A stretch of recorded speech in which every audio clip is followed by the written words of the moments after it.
What if the version of you've been chasing is actually the one you've been trying to return to all along? The one before the noise, before the burnout, before you started shrinking to fit a life that never really fit you. This isn't about starting over. It's about returning. Returning to your soul, returning to your truth, the version of you that has always been meant to be. Each week, we're going to offer up real stories, hard-earned wisdom, and practical tools from powerful returns to help you reconnect with who you are and why you're here. I'm your host, Bryan White, and this is The Return Project.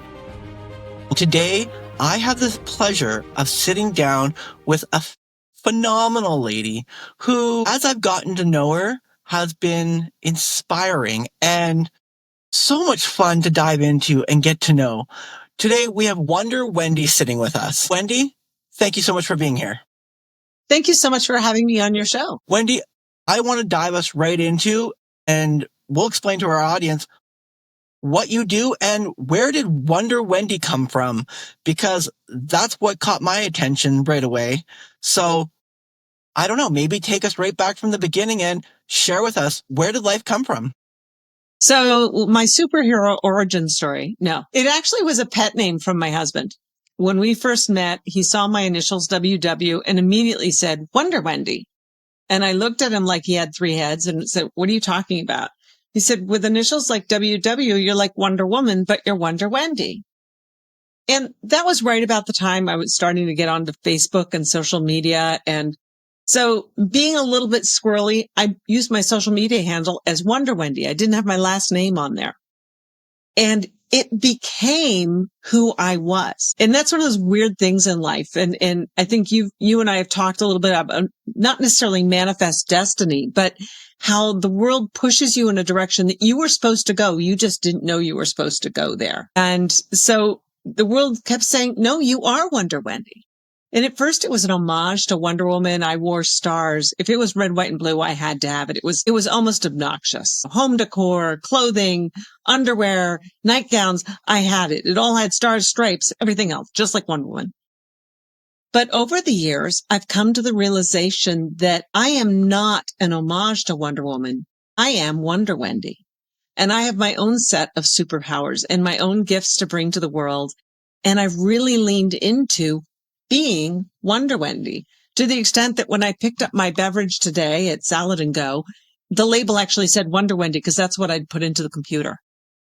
That is a great sense of turning your own name into your own superpower. You also are the host of the Imperfect Prophet. So you have a vast amount of wisdom that you are pouring out into others. How did you begin the Imperfect Prophet? Where did that come from? Well, there's a whole backstory, which is a little bit sad, actually. I thought I was going to be on a reality TV show, and that turned out to be a scam. So that's the sad part. You know, we all got taken for a ride, and that absorbed several months of my life. But in the process of getting ready for this reality TV show, I realized that you have to have a character if you are going to emerge as a featured character on a reality TV show. And I kept thinking about, well, who am I? What am I going to be? How am I going to feature myself? As much as I love to be an evil queen, I didn't want to be the villain. And I didn't want to be stupid. I didn't want to be taken advantage of. And I was really struggling with what would this mean, you know? And then a friend said, wow, Wendy, at this point in your life, you're in your 50s and most women's lives start to get smaller. They're closing down. And here you are, you're modeling, you're auditioning for a reality TV show. You've got all these things going on. You've been doing public speaking. What can you not do? Can you teach other women to not let their lives get small? Well, that's a heck of a big challenge. I mean, for me to do it is one thing, but how do you teach other people? How do you empower other people? So I spent about a year and the reality TV show didn't work out. So that was not going to be my platform. And as I kept exploring options, I met this fabulous podcast producer who talked about what you could do in a podcast. And I said, I need a meeting with you. And we sat down and we talked about what this podcast thing is all about. Because you know what? My generation is still learning about podcasts. I know your generation thinks it's the alternative to cable, But my generation doesn't feel that way. We're still learning about podcasts. And I thought, well, that's one way I can get the word out. I can go into people's homes. I can connect with people. When we connect, I can say, listen to my podcast. So at first I just thought I'd be interviewing fascinating people, just like you do, go out and find other women who have done exactly what we're talking about and interview them. But as we were trying to get the podcast ready, I would meet with my producer and I kept putting obstacles in my way. You probably don't know anything about that. No, but not at all. I'm a great procrastinator. If there's a way I can find to slow down my own progress, I'll do it. And it's kind of terrifying the way you can get in your own way. It's that and little she bit finally of said, it's that little bit of ADHD. I think that all of us have a little bit of. I think probably, I'm going to say at least 50% of our society now. We are maybe even all a more. little ADHD. Probably. But we also have a fear of success. So as long as I have to climb over an obstacle, I can say there's a reason I wasn't successful. But when I actually set myself to a task, I now either have to achieve or fail. There's no other choice.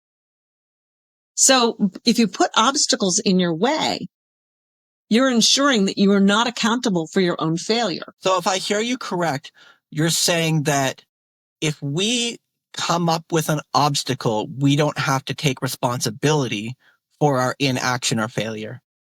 Correct. And I don't know if you've ever experienced that, but I know I have. I think it's a struggle that many people, from successful multimillionaires to people just getting things started off the ground to everyday parents to, I think it's a human nature. In a way, allows us not to have that responsibility and not take on the hurt. We can put something in our way and have essentially an excuse. We don't have to own it. So I was playing that game for a little while. And then I was talking to a friend of mine and saying, I don't know why I think I'm the person to deliver these messages. I'm an imperfect prophet. Now, this might have been after a bottle of wine, but she looked at me and said, I think you just decided the title of your podcast. And she said, write that down right now before you forget it. And it became what my podcast is, The Imperfect Prophet. It's just me talking. It's just me delivering little nuggets of wisdom, things I've learned, encouraging other women to use their women and men. Although I think I resonate a little bit better with women of a certain age because I'm in the same boat as they are. But I know I have younger listeners. I know I have older listeners, and I know I have male listeners too, because I've gotten feedback from all of those groups. So when we take what we've learned and we share it with the world, we all become better. We all become stronger. And I want everyone to feel comfortable using their voice and making this world a better place. And you've taken your years of experience and you've taken the lessons that you've had, and now you've taken on a mission to show people that, as you said earlier, as you get into the second, third stages of your life, it doesn't mean you have to slow down. You can live so much more life and keep doing things. You don't have to slow down.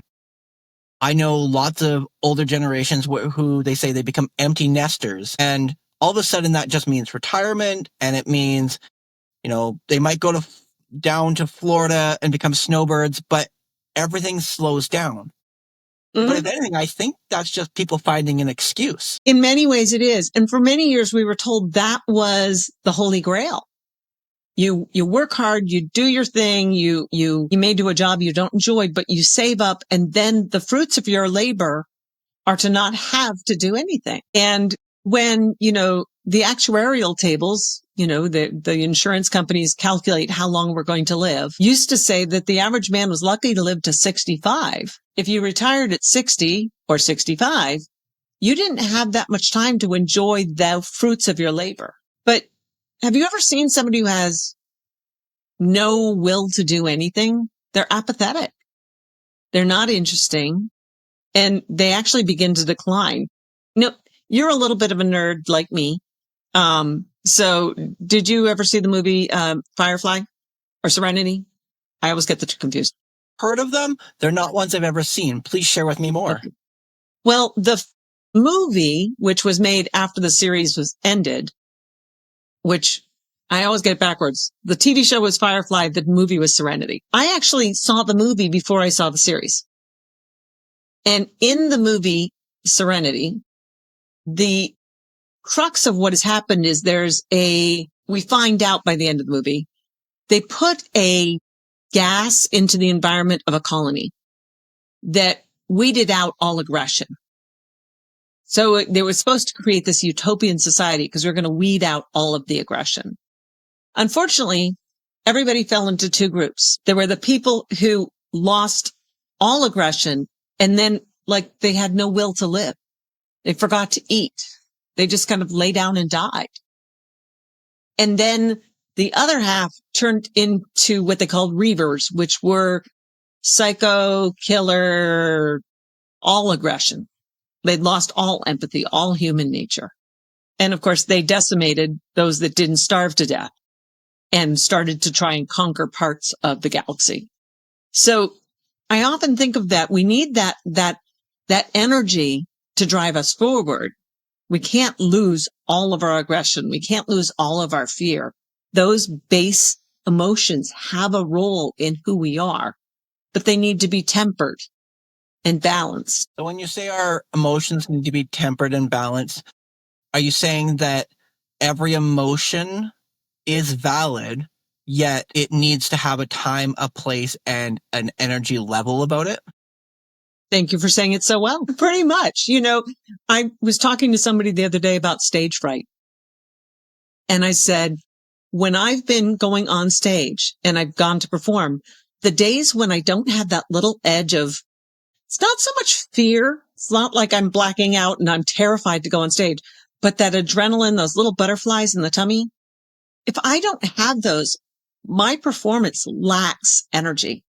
And it's not a good performance. I need to have that adrenaline. I need to have that drive that there's a thrill to going out on the stage and connecting with an audience. And if I don't have that, the audience will know. So I got to know, have you always been such a high energy, thrill seeking, adventure loving kind of person? Is that something that you've actually intentionally grown through your life? Or is it always just been there naturally? I know for myself, always been an adrenaline person, always been a high energy from rodeo riding to skydiving. It's in my blood. Wow. Okay. I've never gone rodeo riding. I've never even ridden a mechanical bull. So, but you know what? It wouldn't take much to dare me to do it. So I'll be honest about that. I came from a very cautious family.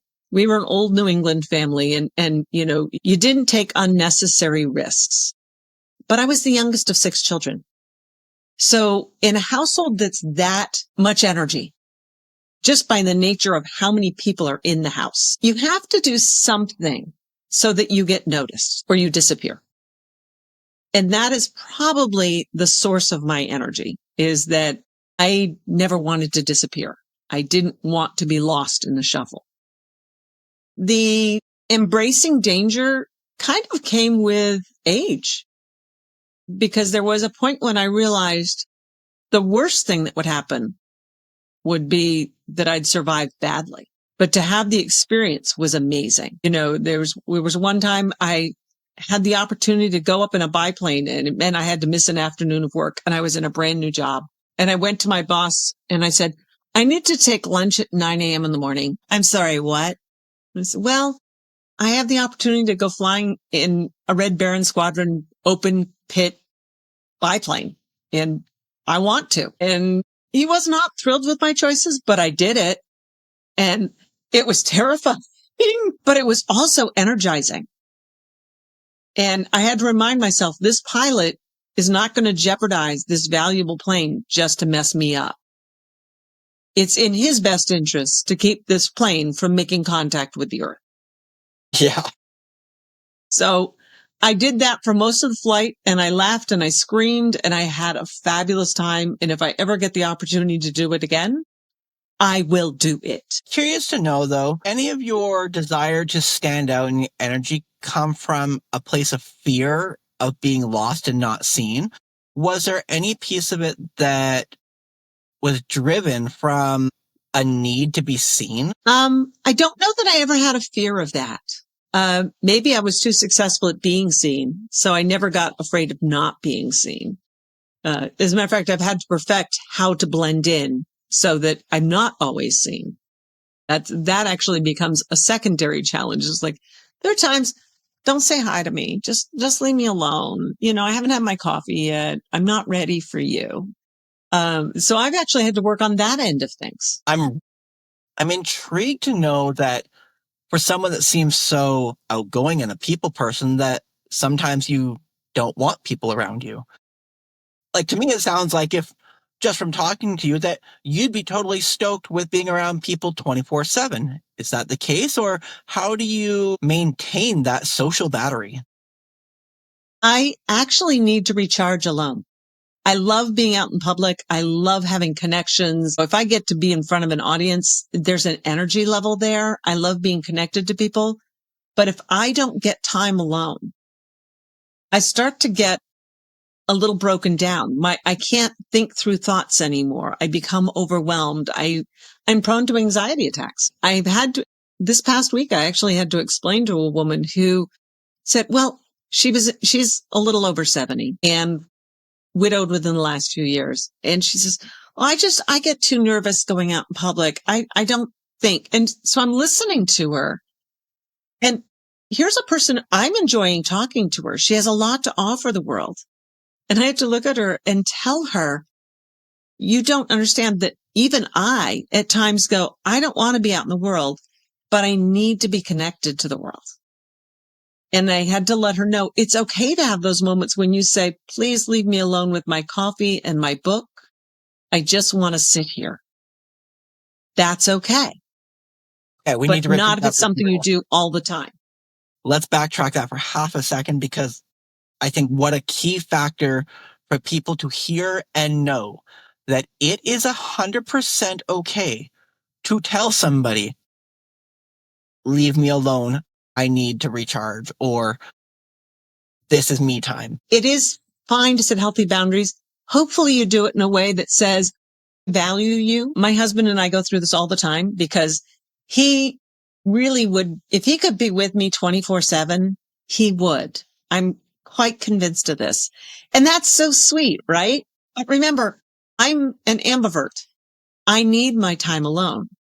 So I have to find a way to gently and lovingly say, that's really sweet that you want to be with me all the time, but please go away because I need a little time to myself. This is where I rebuild my soul. I can hear my own thoughts. I've come to the realization I'm a little bit of an empath, maybe a lot of an empath. So if I'm around other people, I'm picking up their energies. I'm trying to suss their inner thoughts or figure out what they're saying between the lines, because often people say one thing and they're thinking something else, and the truth is somewhere between the two.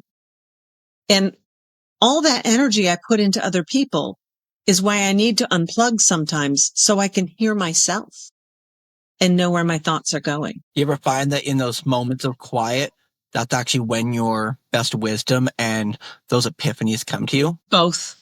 Because I am listening for the story between the stories. It's like harvesting fruit. You walk into an orchard, you don't grab every apple you see. You look for the ones that look like they're ripe and ready. And so I'm always looking for the ripe apples, as it were. And they can be found anywhere, any place. Writing on the floor, art on the walls, something somebody says, you go, wait, I never thought of it that way. But then when you're alone, you have the time to process what you've got and make it into something larger. If you had to talk to somebody who, essentially kind of like the conversation you were having with that other lady, who wanted to be more extrovert, but was struggling in that space of, how do I either recharge or how do I not get overwhelmed by the people? What's a bit of advice that you might be able to share upon them that's going to allow them to understand or know that they can be vibrant and high energy where they want to be, and then they can also recharge? For me, I have to tell them it doesn't look like me, because that's the number one thing I hear. Well, I'm not like you. Well, no, you're not like me. You're yourself. And I want you to share your best self with the world. This woman in particular, she'd worked in tech companies. She'd worked in finance. She'd, been married 3 times. She had children. She has learned a lot in this world, and someone coming up behind her needs that knowledge. And she needs to find a way to, even if it's one day a week, go out and interface with the world and share that and discover her own value again, because she'd forgotten she had value. And almost everybody has value in this world. I hate to say everyone does, because probably there's somebody who doesn't, but I've never met that person that doesn't have value in the world. I'm going to say something that might sound a little odd to people out there, or it might rub some people the wrong way. But I truly believe that our younger generation, and even our younger generation, really has fallen into this mindset that we look at, whether it's our parents, whether it's our grandparents, and the older generation, and we cast them aside. We never stop to think about exactly what you were just saying. I had the opportunity many years ago, and it's a valuable lesson that I take with me to this day, and I can sit here and recall those vivid stories like I was still there. We had an opportunity to sit down with a couple of World War II vets and some military vets and just hear their stories and hear their life. And it was incredible, the wisdom they were able to give out, the stories and the tales they had. And all I can think to myself is that we're missing out.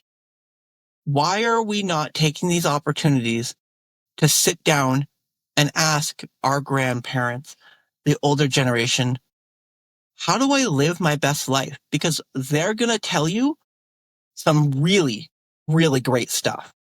Mm-hmm. And some of it's, you have to update it for your own use.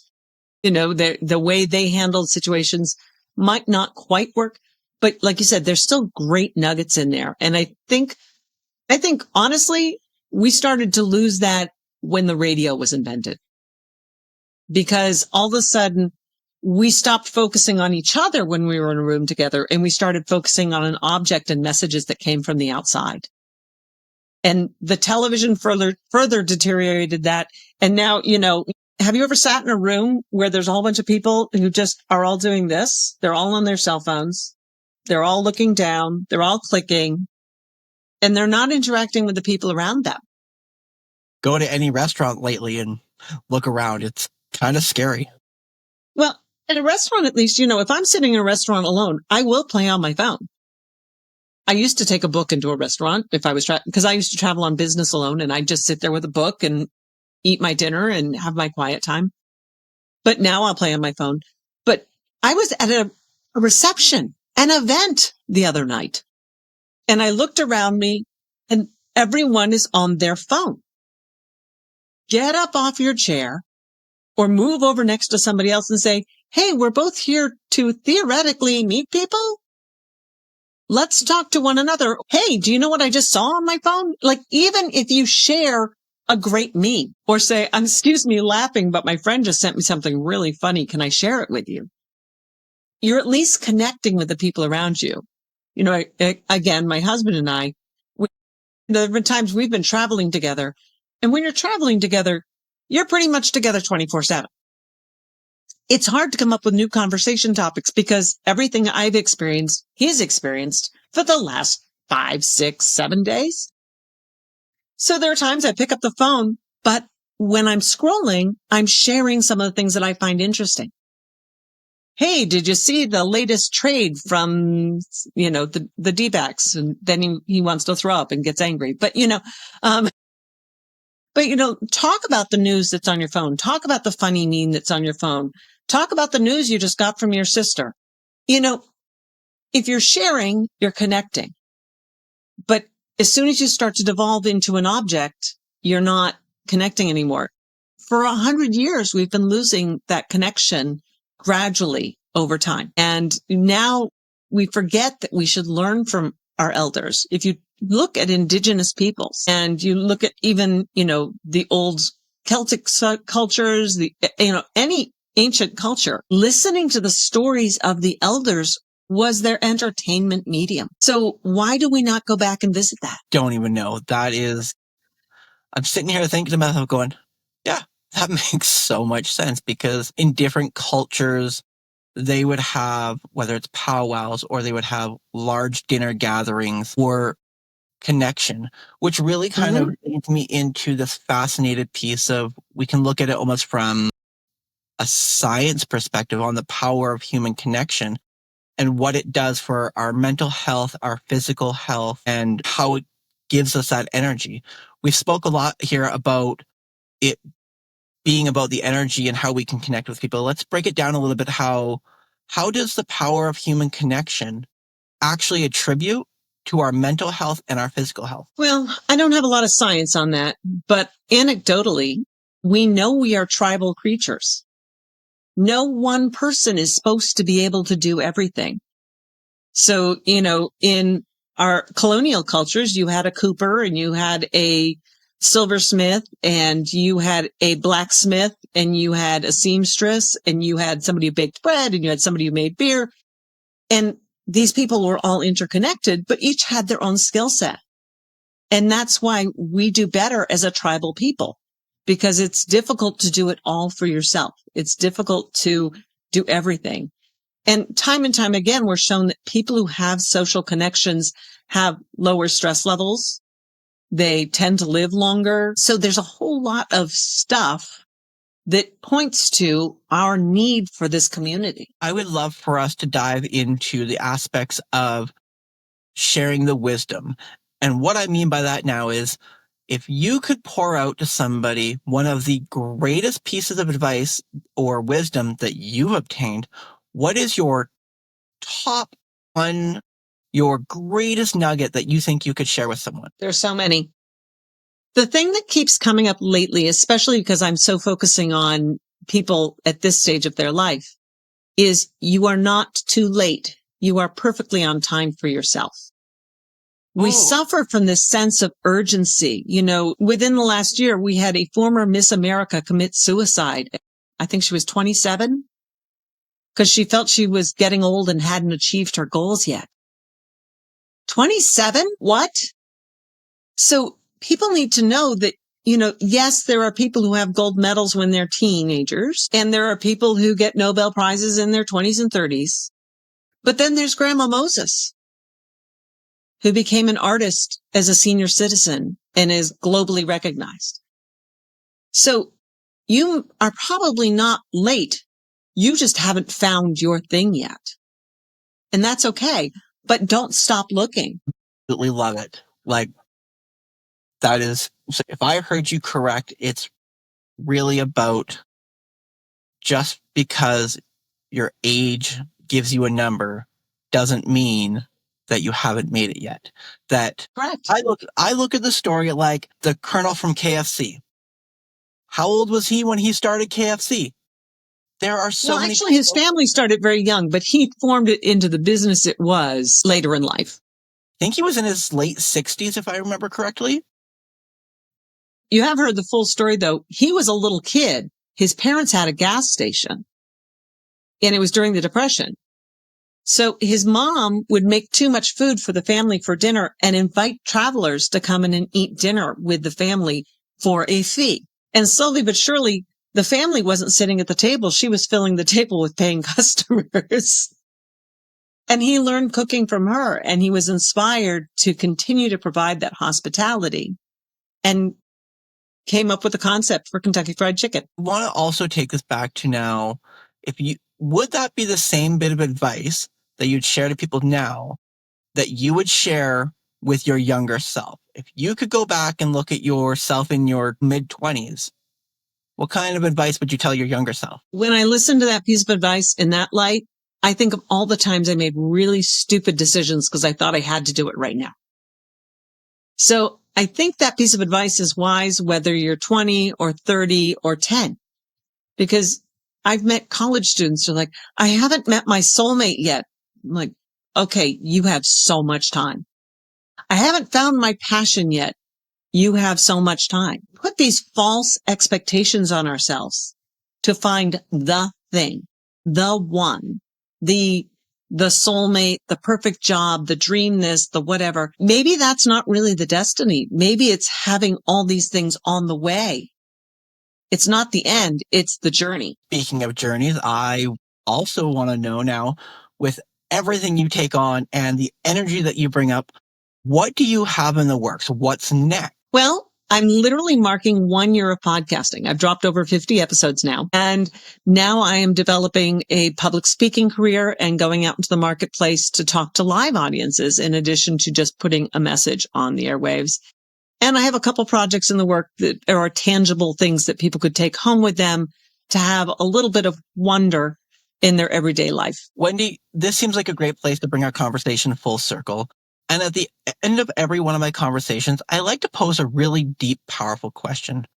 The question is, what is your definition of truly living your best life? Enjoying where you are, no matter where you are.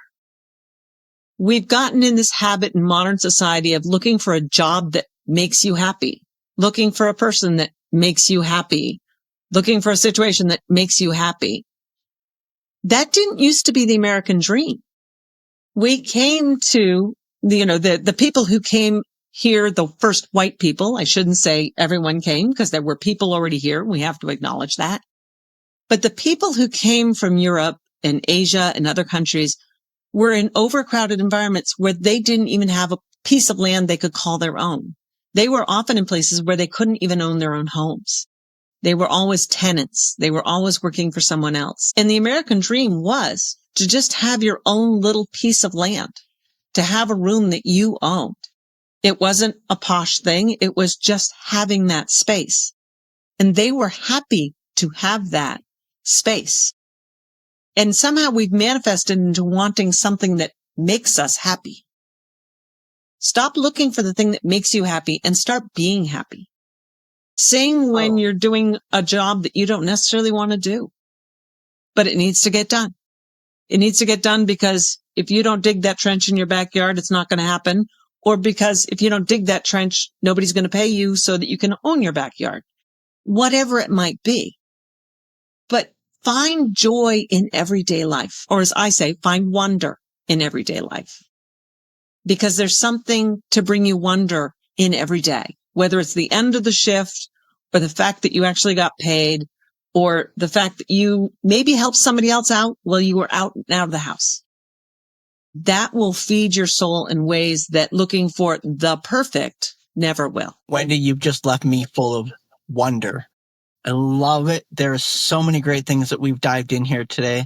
So I can't thank you enough for sharing your wisdom, sharing your insights, and joining us today for this conversation.